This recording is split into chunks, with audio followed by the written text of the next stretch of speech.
संत कबीरदास जी जोरदार शब्दों में कहते हैं कि इस दुनिया की कोई ताकत हमारे कर्मों को मिटा नहीं सकती, हमें खुद ही अपने कर्मों का फल भोगना पड़ता है।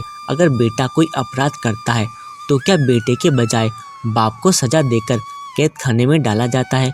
बाप अपने बेटे को चाहे कितना ही प्रेम करता हो, बेटे की हालत देखकर चाहे उसे कितना ही दुख हो, बेटे की बेबसी और लाचारी को चाहे वे कितना ही महसूस करे और बेटे को बचाने की कोशिश पे कोई भी वकील कर ले, लेकिन सजा तो आखिर बेटे को ही भोगनी पड़ती है।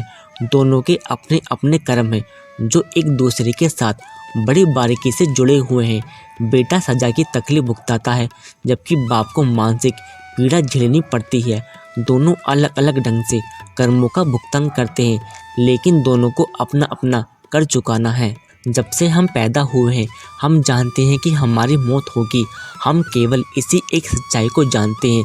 यही एक बात निश्चित है, बीच का समय एक भ्रम है जिसके दौरान हम कुदरत के और कर्म के तथा कर्म फल के कानून के अनुसार जीवन बिताते हैं। इन परिस्थितियों में हमारा अपना योगदान ना के बराबर होता है। इस दौरान हम अच्छे बुरे दोनों तरह के कर्मों का भुगतान करते हैं। हमारा माहौल, हमारी सामाजिक तथा आर्थिक अवस्था और हमारी सेहत, ये सब हमारे कर्मों के आधार पर निश्चित किए जाते हैं।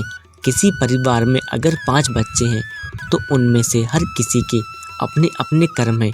उनके एक ही माता पिता हैं और उनका पालन पोषण एक जैसा होता है। उन्हें एक जैसी शिक्षा दी जाती है। वे एक जैसे माहौल में ही रहते हैं, लेकिन फिर भी एक दूसरे से बहुत अलग होते हैं, क्योंकि हर किसी की ज़िंदगी उसके अपने कर्मों के अनुसार निश्चित होती है। आओ इन 5 बच्चों की तुलना हाथी 5 उंगलियों से करते हैं। वे एक ही परिवार में हैं, लेकिन एक समान नहीं है। हो सकता है कि एक बच्चा डॉक्टर बने, दूसरा नेता, तीसरा कोई अपराधी, चौथा संघर्ष करता हुआ कलाकार, जबकि 5वां बच्चा बिल्कुल निकम्मा हो सकता है। एक जैसा पालन पोषण और एक जैसे हालात होने पर भी 5 बच्चे एक दूसरे से अलग हैं। क्यों? क्योंकि हर एक के कर्म उसकी अपनी करनी का नतीजा है। यह कुदरत का कानून है। यही नियम पूरी सृष्टि पर लागू होता है। ना कोई किसी के कर्म ले सकता है, ना दे सकता है। कर्म किसी पर जबरदस्ती थोपे नहीं जा सकते।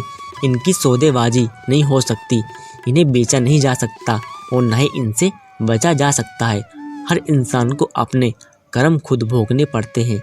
हमारा जीवन कर्मों के कानून के अनुसार ही चलता है।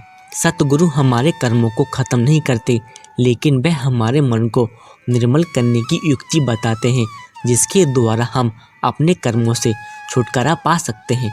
सतगुरु कोई चमत्कार करके हमारे कर्मों को खत्म नहीं करते। इसके बजाय वे हमें तरीका बताते हैं जिससे हम अपने मन को तैयार करते हैं, ताकि हम अपने प्रोप को स्वीकार करते हुए सही नजरिया बनाए रखें और अपने कर्मों का भुगतान करते वक्त संतुलन बनाए रखें। सद्गुरु का कार्य हमारे कर्मों को मिटाना नहीं है, बल्कि हमारे मन को निर्मल करना है, हमें जागरूक करना है, ताकि हमारे कर्म हमारे ऊपर हावी न हो।